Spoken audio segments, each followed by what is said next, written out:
Good morning students. Welcome to our YouTube channel dynamic tuition classes. और हम अपने इस चैनल पर एक सीरीज चला रहे हैं जिस सीरीज का नाम है क्विक रिवीजन टेस्ट सीरीज। और ये सीरीज उन सभी स्टूडेंट्स के लिए है जो इस बार 10th क्लास का बोर्ड का एग्जाम देने वाले हैं। हमने इस सीरीज में आपको जैसा कि पता है केमिस्ट्री के चैप्टर नंबर 1, चैप्टर नंबर 2 और चैप्टर नंबर 3 कंप्लीट करा दिया है। और हमारा जो चैप्टर 4 चल रहा है उसकी आज जो क्लास होगी क्लास नंबर 5 होगी। और हमने इस चैप्टर में लगभग आधा चैप्टर कंप्लीट करा दिया है। अब हम अपनी क्लास को कंटिन्यू करते हैं। और हम क्लास शुरू करने से पहले आपको बता दें कि आप सभी का काम है कि आप हमारे चैनल को सब्सक्राइब करें और ज्यादा से ज्यादा दोस्तों को शेयर करें। देखिए, आज हमारी जो क्लास नंबर 5 है उसमें हमने लास्ट क्लास में आपको बोला था पहले ही कि हम अगले टॉपिक में चलाएंगे होमोलॉगस सीरीज। क्या? Homologous series. तो हमारी जो अगली सीरीज है, अब चैप्टर है, मतलब आगे इसमें टॉपिक क्या है अगला, वो है होमोलॉगस सीरीज। देखिए, होमो आपने वर्ड सुना होगा, इंग्लिश में बहुत बार सुनते हो होमो। होमो मीन्स होता है सेम। क्या होता है? सेम। तो याद रखना, जैसे कि आप सभी को पता है होमो का मतलब होता है सेम। तो इसी वर्ड को ध्यान में रखते हुए हम इस पढ़ाते हैं टॉपिक को। देखना क्या होगा। होमोलॉगस सीरीज क्या होती है? A series of organic compound, organic compound की एक सीरीज इन विच, जिसमें एवरी सक्सीडिंग मेंबर, देखिए सक्सीडिंग का मतलब होता है आने वाला, अगला, नेक्स्ट। तो देखिए, a series of organic compound in which every succeeding member differs from the previous one। मतलब जो पिछले से कितना अंतर पे हो, कितने डिफरेंस पर हो। या तो डिफरेंस हो उसका CH2 ग्रुप का, किसका? CH2 ग्रुप का डिफरेंस हो, या 14 एटॉमिक मास यूनिट का डिफरेंस हो, उसको क्या कहेंगे? आप कहेंगे होमोलॉगस सीरीज। क्या कहेंगे? Homologous series. आप कहेंगे सर ये CH2 डिफरेंस और 14 मास यूनिट का डिफरेंस का मतलब हमें समझ नहीं आ रहा है, आप हमें क्लियरली बता दीजिए क्या कहना चाह रहे हो। तो देखिए, मैं आपको ये बताता हूँ कि अगर CH2 को मैं लिखता हूँ और मैं आपसे बोलता हूँ कि CH2 का मास कितना होगा, आप बताइए। तो जैसा कि आप सभी को पता है कि कार्बन का एटॉमिक मास होता है आपका कितना? 12। कितना होता है? 12। और जो हाइड्रोजन का मास होता है 1। तो ये दो मॉलिक्यूल्स हैं तो कितने हो जाएंगे? 14। तो ये CH2 का मतलब ही क्या है? 14 एटॉमिक मास यूनिट है। क्या है? 14 एटॉमिक मास यूनिट। अब इस चीज को डिफरेंस का मतलब क्या है उसको वन बाई समझेंगे, वन बाई वन समझेंगे एग्जांपल लेते हुए। जैसे आपको पता है, मैंने हेडिंग लिखी हुई है कि होमोलॉगस सीरीज ऑफ एल्केन। किसकी? एल्केन की होमोलॉगस सीरीज। आप एक चीज बताइए, आपको जो मैंने चैप्टर स्टार्टिंग किया था, मैंने आपको सैचुरेटेड अनसैचुरेटेड कंपाउंड में डिवाइड किया था हाइड्रोकार्बन्स को। आपको ये बताया था कि जो सैचुरेटेड होते हैं वो होते हैं जो एल्केन होते हैं, मतलब सिंगल बॉन्ड वाले। आपको मैंने ये बताया था कि जो डबल बॉन्ड वाले या ट्रिपल बॉन्ड वाले होते हैं वो अनसैचुरेटेड होते हैं। तो इसका मतलब क्या है कि सर जो एल्केन होगा वो सैचुरेटेड होगा। और उसका जनरल फॉर्मूला क्या था? CnH2n+2। इसका जनरल फॉर्मूला ये तो था। तो अब देखिए, मैं आपसे बोलता हूँ कि आप कार्बन को, अगर हम कार्बन 1 लेते हैं तो कार्बन 1 लेने से, देखिए मैं एग्जांपल लिखता हूँ यहाँ पर। अगर हम कार्बन 1 लेते हैं तो कार्बन 1 का मतलब कितना आएगा? अगर यहाँ मैं 1 रखता हूँ C1, अगर यहाँ मैं 1 रखता हूँ तो C1, H2 बन जाए 2 और 2 4, C1, इसका मतलब बनेगा CH4। क्या बनेगा? CH4। मीथेन बन गया। सिमिलरली अगर आप यहाँ 2 रखते हो, क्या रखते हो? 2, तो देखिए C2H2 इंटू 2 प्लस 2, तो कितना आएगा? C2H6 आएगा। कितना आएगा? C2H6। इसका मतलब अगला 2 रखने पे जो कंपाउंड बनेगा वो C2H6 बनेगा। सिमिलरली क्या बनेगा? C3H8 बनेगा। इसका मतलब ये जो आपकी होमोलॉगस सीरीज है वो सीरीज है एल्केन की। किसकी है? एल्केन की। तो सर एक चीज बताइए, आप ये पूछोगे कि आप ये बताइए सर इसमें CH2 का डिफरेंस का मतलब क्या है। तो देखिए सर, अगर आपको दिख रहा होगा कि अगर मैं इसका स्ट्रक्चर बनाता हूं तो आप कैसे बनाते थे? 2 कार्बन यहाँ और हाइड्रोजन कितने हो गए? ये आपके हाइड्रोजन बन गए। ठीक है, आप यही बनाते थे। सिमिलरली आप कहोगे सर इसका स्ट्रक्चर बनाइए, तो आप क्या बनाते थे? इसको अगर मैं यहाँ बना के दिखाता हूँ, अभी रफ कर दूंगा। अगर मैं क्या करता हूँ, हम यहाँ बनाते थे तो इसका स्ट्रक्चर कैसे बनेगा? तो आपको दिख रहा होगा भाई C3H8 का स्ट्रक्चर ये बन गया। लेकिन सर दोनों में जो अंतर है, मतलब नेक्स्ट अगले में, देखिए सक्सीडिंग मतलब उसके नेक्स्ट वाला, बिल्कुल के नेक्स्ट वाला। तो देखिए इसमें क्या अंतर है सर? इसमें अंतर है बस इस CH2 का। भाई इस वाले स्ट्रक्चर में, नीचे वाले में जो फालतू है वो CH2 ही तो फालतू है। बाकी तो अगर मैं CH2 को हटा दूं तो आपको ये भी CH3 बचेगा, यहाँ भी CH3, यहाँ भी CH3, यहाँ भी CH3, मतलब सेम हो गए। इसका मतलब आने वाला जो नेक्स्ट वो होता है, मतलब नाम होता है, उसमें डिफरेंस होता है CH2 का। कितना? CH2 ग्रुप का डिफरेंस होता है। वही सीरीज कहलाती है होमोलॉगस सीरीज। तो इसलिए मैंने आपको एग्जांपल में समझा दिया कि कैसे बनता है। सिमिलरली अगर मैं इसी तरीके से बात करता हूं तो बात किसकी होगी, एल्कीन की। किसकी बात करेंगे सर हम, एल्कीन की। तो एल्कीन जो होगा, आपको पता है एल्कीन का जनरल फॉर्मूला क्या होता है, CnH2n। क्या होता है, CnH2n, ये होता है। अब इसके भी एग्जांपल क्या हो जाएंगे, जैसे अगर मैं एग्जांपल की बात करूं तो आपको क्या करना है, C2H4 C3H6 C4H8, मतलब जो भी कंपाउंड आपके किस में आते हैं, एल्कीन में आते हैं, वो सारे उसी हम लोग की सीरीज के हो जाएंगे। सिमिलरली अगर मैं बात करता हूँ एल्काइन की तो CnH2n -2। तो इसका मतलब ये है कि आपको अगर जनरल फॉर्मूला याद है और किसी कंपाउंड को बताना है कि होमोलॉगस है नहीं है, तो आप आसानी से बता सकते हो। जैसे कि अगर मैं इसकी बात करता हूँ तो एग्जांपल लेता हूँ, मैं अगर यहाँ C2 रखता हूँ तो C2 H कितना आ जाएगा, 2 to the 4 - 2 2 C2H2 हो गया, कितना हो गया। अगर मैं 3 रखता हूँ तो क्या आएगा, C3 और 3 to the 6 और -2 कितना हो जाएगा, 4 C3H4 हो गया। सिमिलर अगर मैं 4 रखता हूँ, C4 4 to the 8 - 2 6 हो गया। इसका मतलब ये सारे एल्कीन एल्काइन के हैं, किसके, एल्काइन के हैं। तो ये जो कंपाउंड है एल्केन के हम लोग सीरीज के हैं, ये एल्कीन के हैं, ये एल्काइन के हैं। आया समझ में आप लोगों को, आया नहीं आया, ठीक है। तो देखिए नोट डाउन कीजिए, फिर अभी मैं आपको एक चीज और बताने वाला हूँ, मतलब एक एग्जांपल दूंगा या आपसे क्वेश्चन अराइज करूंगा, आप लोगों को वो बताना है कि वो होमोलॉगस है या नहीं है, ठीक है। तो देखिए हम क्या करते हैं, मैं आपको एग्जांपल देता हूँ, एक आपको बताना है कि होमोलॉगस है या नहीं है, या कौन सा नहीं है। देखिए जैसे मैंने आपको कुछ एग्जांपल लिखता हूँ, मैंने लिखा सर C3H8, एक लिखा मैंने C4H10, एक लिखा मैंने C5H10, एक लिखा मैंने C6H14। आपको ये बताना है इन चारों कंपाउंड्स में कि कौन सा होमोलॉगस सीरीज में नहीं है, not in homologous series, homologous में नहीं है। देखो आपको एक आसान तरीका होता है ये देखने का कि देखिए ये जो कंपाउंड है एल्कीन का है, किसको सेटिस्फाई कर रहा है, CnH2n वाले फॉर्मूले को सेटिस्फाई कर रहा है। इसकी बात करें ये भी इसी फॉर्मूले को सेटिस्फाई कर रहा है, इसकी बात करें ये भी इसी फॉर्मूले को सेटिस्फाई कर रहा है। भाई C3 नहीं सॉरी CnH2n+2, इसको ये इसको सेटिस्फाई कर रहा है, ये भी CnH2n+2 को सेटिस्फाई कर रहा है। अगर मैं इस वाले कंपाउंड की बात करता हूँ ये भी इसी को सेटिस्फाई कर रहा है। लेकिन अगर हम बात करें इस वाले की तो ये फॉर्मूला कर रहा है CnH2n, जो किसका होता है, एल्कीन का होता है सर, किसका होता है, एल्कीन का होता है। तो आपने देखा कि एल्कीन में मतलब ये तो सारे थे, ये एल्कीन की सेटिस्फाई कर रहे थे फॉर्मूले को और ये एल्कीन के ऊपर रहा था। इसका मतलब ये जो कंपाउंड होगा हम लोग सीरीज में नहीं होगा।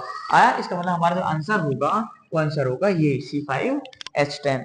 तो आप आसानी से पहचान लोगे कौन होमोलॉगस सीरीज में है कौन नहीं है। नोट डाउन कीजिए इस वाले को, फिर मैं आगे चलता हूँ, आपको बताता हूँ अगला टॉपिक क्या होगा, ठीक है। हाँ भाई, अब देखिए आगे हमने जो अपने टॉपिक लिखा हुआ है, अब हमारा टॉपिक होगा carbon sorry chemical properties of carbon compound. क्या, chemical properties of carbon compound. ये बताइए आप लोगों को वॉइस तो क्लियर आ रही है ना, हाँ भाई वॉइस में तो कोई प्रॉब्लम नहीं है। देखिए हमने चेक कर लिया वॉइस क्लियर है।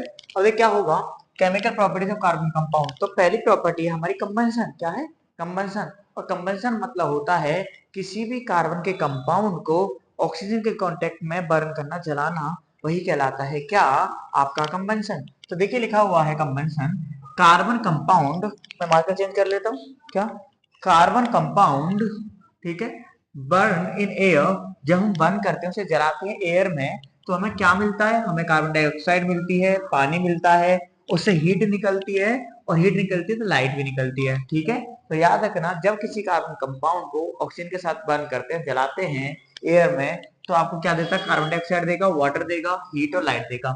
जैसे आपने लिया मीथेन, और मीथेन क्या होता है, एक कार्बन का कंपाउंड होता है CH4।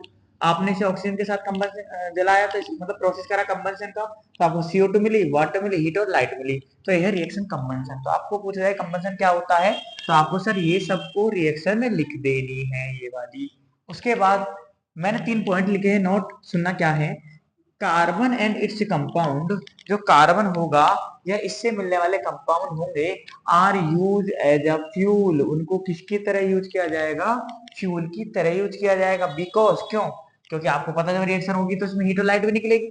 Because they burn in air, जब उन्हें एयर के साथ जलाया जाता है तो हमें लॉट ऑफ हीट रिलीज होती है। क्या होती है, लॉट ऑफ हीट रिलीज होती है। सेकंड नोट ये है कि जो भी सैचुरेटेड हाइड्रोकार्बन होंगे, सैचुरेटेड मतलब सिंगल बॉन्ड वाले हाइड्रोकार्बन होंगे, वो जनरली क्या होंगे, बर्न इन एयर, वो एयर में जलेंगे with blue and non sooty flame. मतलब जब सैचुरेटेड हाइड्रोकार्बन को जलाया जाएगा तो आपको जो वो निकलेगी, मतलब आगे निकलेगी उसमें से, वो कैसी कलर की निकलेगी, ब्लू निकलेगी और नॉन सूटी फ्लेम होगी। इंपॉर्टेंट पॉइंट्स हैं दोनों आपके, पहला और सॉरी दूसरा और ये तीसरा। दूसरा बोला है कि जब आप अनसैचुरेटेड हाइड्रोकार्बन्स को जलाओगे एयर में तो आपके जो सूटी फिल्म निकलेगी वो येलो कलर की निकलेगी। तो याद रखना, सैचुरेटेड को जलाने पर ब्लू और अनसैचुरेटेड को जलाने पर येलो सूटी फिल्म निकलती है। बिकॉज येलो क्यों निकलती है, बिकॉज क्योंकि जो परसेंटेज होगी कार्बन की higher than the saturated hydrocarbon, कि सैचुरेटेड हाइड्रोकार्बन से ज्यादा होती है कार्बन की परसेंटेज अनसैचुरेटेड में। विच डू नॉट गेट, जो कंप्लीटली क्या नहीं होता, ऑक्सीडाइज इन एयर, जो पूरी तरह से एयर में ऑक्सीडाइज नहीं होता। तो इंपॉर्टेंट पॉइंट्स हैं, याद रखना। फिर नोट डाउन कीजिए, आगे चलते हैं, अपने अगले पॉइंट्स को देखते हैं क्या होगा। शायद नोट डाउन कर लिया होगा, तो देखिए मैं रफ कर देता हूं।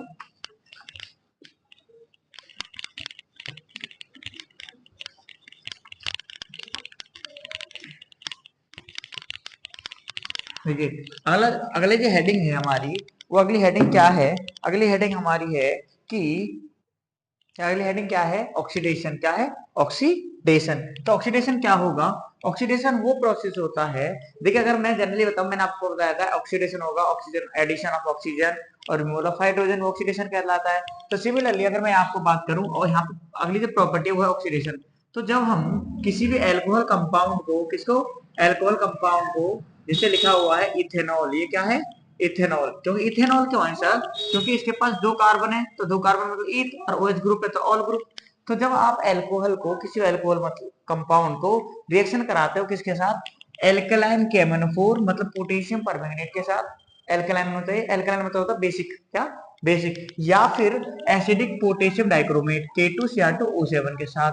तो हमारा क्या होता है, हमारा कार्बोक्सिलिक कंपाउंड बन जाता है। क्या बन जाता है, कार्बोक्सिलिक कंपाउंड। जैसे ये क्या है आपका, इथेनोइक एसिड है। क्या है, इथेनोइक एसिड।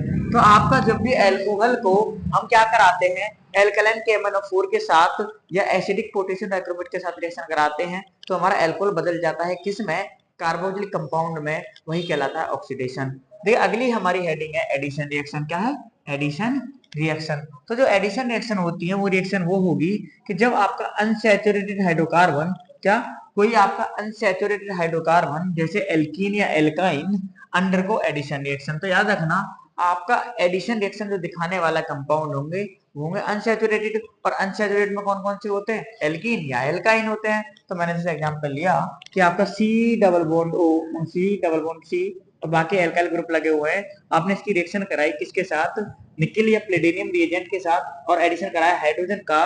तो आपका क्या होगा, ये डबल बॉन्ड सिंगल में टूट जाएगा और हाइड्रोजन आके, एक हाइड्रोजन यहाँ लगेगा और एक हाइड्रोजन यहाँ लग जाएगा आके। ठीक है, तो क्या होगा, आपका एल्कीन बन जाएगा। तो एल्कीन का एडिशन कराने से एल्कीन बन जाता है। जैसे आपको दूसरा एग्जांपल लीजिए, मैं एग्जांपल लेता हूं इथीन। क्या लिया, इथीन। भाई आपको पता है CH2 डबल बॉन्ड CH2 क्या होता है, इथीन होता है। अगर इथीन का हम क्या कराते हैं, एडिशन वो कराते हैं, रिडक्शन कराते हैं किसके प्रेजेंस में, निकेल और प्लेटिनम प्रेजेंस में हाइड्रोजन के साथ। तो आपका क्या होगा, देखिए H को मैं ले सकता हूँ H और H, तो आपका एक H जाएगा यहाँ और दूसरा H जाएगा यहाँ। तो कैसे बनेगा, CH3 और CH3, मतलब आपका बन जाएगा इथेन। क्या बनेगा, इथेन। मतलब एल्कीन कंपाउंड हाइड्रोजन का ऐड होने पर एल्कीन में बदल गया था। ये होती है एडिशन रिएक्शन। नोट डाउन कीजिए, फिर आगे चलते हैं। हाँ एक और मैं आपको चीज बता दूं, ये क्या होता है इसमें, कि ये हमारा जो होता है, ये इसका मतलब है वेजिटेबल ऑयल जो है, वेजिटेबल, चेक करना भाई, ऑयल किसमें बदल जाता है, वेजिटेबल घी में। किसमें, वेजिटेबल घी में बदल जाता है। ये आपकी ये रिएक्शन भी होती है, ठीक है। वेजिटेबल ऑयल किसमें बदल जाता है, वेजिटेबल घी में बदल जाता है। और इस प्रोसेस को हम क्या कहते हैं, हाइड्रोजिनेशन भी कहते हैं। क्या कहते हैं, हाइड्रोजिनेशन। तो याद रखना, this process is known as hydrogenation.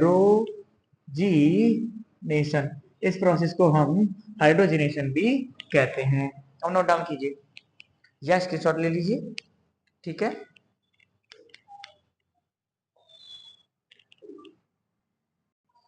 ये अगला क्या है हमारा, अगला है आपका सब्स्टिट्यूशन रिएक्शन।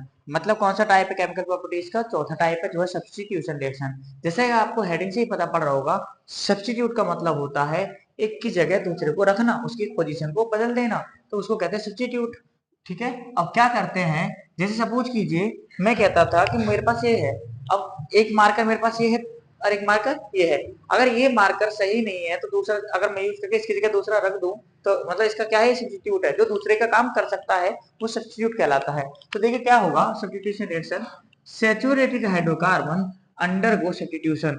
जो भी आपकी सैचुरेटेड हाइड्रोकार्बन होते हैं, मतलब जो सिंगल बॉन्ड वाले कंपाउंड होते हैं, जो एल्केन होते हैं, वो ही दिखाते हैं सब्स्टिट्यूशन रिएक्शन। इनमें किसकी प्रेजेंस में दिखाते हैं सर, सनलाइट की प्रेजेंस में।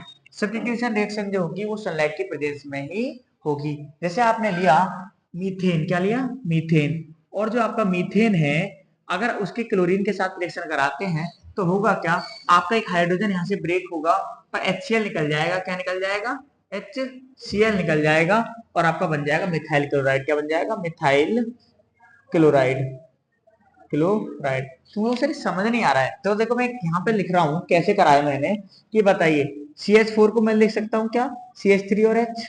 क्या मैं क्लोरीन को Cl और Cl लिख सकता हूँ। आपने जब इसे सनलाइट की प्रेजेंस में ब्रेक कराया तो आपका HCl निकल जाता है, ठीक है। तो क्या बना आपका रिएक्शन बनेगी CH3Cl, ये बन गया और ये HCl अलग हो गया। ये होता है सनलाइट की प्रेजेंस में। इसी को कहते हैं सब्स्टिट्यूशन रिएक्शन। मतलब हाइड्रोजन को किसने सब्स्टिट्यूट कर दिया, क्लोरीन ने आके सब्स्टिट्यूट कर दिया हाइड्रोजन को, किसने, क्लोरीन ने। तो याद रखना सब्स्टिट्यूशन रिएक्शन हमेशा कौन दिखाते हैं, सैचुरेटेड कंपाउंड दिखाते हैं और सनलाइट की प्रेजेंस में होती है। अब देखिए आपका जो चैप्टर था, मतलब जो एक टॉपिक था वो इतना ही है। हम क्या करते हैं, कुछ क्वेश्चंस करते हैं इंपोर्टेंट, उसके बाद चैप्टर को फिर आगे कंटिन्यू करेंगे। जैसे क्वेश्चन है मेरी तरफ से कि सर जो इथेन होता है, आप सभी को पता है कि इसका जो मॉलिक्यूलर फॉर्मूला होता है वो होता है C2H6। भाई ईथ मतलब दो कार्बन, एन मतलब सिंगल बॉन्ड। जनरल फॉर्मूला अगर हम इसकी बात करें क्या होता है, CnH2n+2। तो इथेन का जो होता है फॉर्मूला ये होता है। क्वेश्चन ने पूछा है कि बताइए इसमें कितने कोवेलेंट बॉन्ड होते हैं, क्या होते हैं, कितने कोवेलेंट बॉन्ड होते हैं। आपको मैंने बताया था कोवेलेंट बॉन्ड वो बॉन्ड होते हैं जो म्यूचुअल शेयरिंग से बनते हैं। किससे बनते हैं, म्यूचुअल शेयरिंग से। तो सर हमें इस तरह के क्वेश्चंस का आंसर निकालने के लिए, देखिए कॉल आई है, जरा वेट करना एक मिनट, अभी बताते हैं आप लोगों को। हाँ भाई, देखना क्या था कि आप हमें कोवेलेंट बॉन्ड बताने कितने हैं। तो एक चीज बताइए कि एक और एक दो कार्बन, हाइड्रोजन कितने, 6 हैं। 1 2 3 4 5 6। तो इनके बीच में जो बॉन्ड होते हैं उनको काउंट कर दे। देखिए 1 बॉन्ड, 2 बॉन्ड, 3 बॉन्ड, 4 5 6 7। तो टोटल जो बॉन्ड है 7 है। तो आंसर होगा 7 कोवेलेंट बॉन्ड। कितने, 7 कोवेलेंट बॉन्ड। ओके, ठीक है। अब हम नेक्स्ट क्लास में बाकी क्वेश्चंस करेंगे। आज अपनी क्लास को हम इतना ही रखते हैं। थैंक यू टू ऑल, मिलते हैं नेक्स्ट क्लास में, जुड़ना ना भूलें।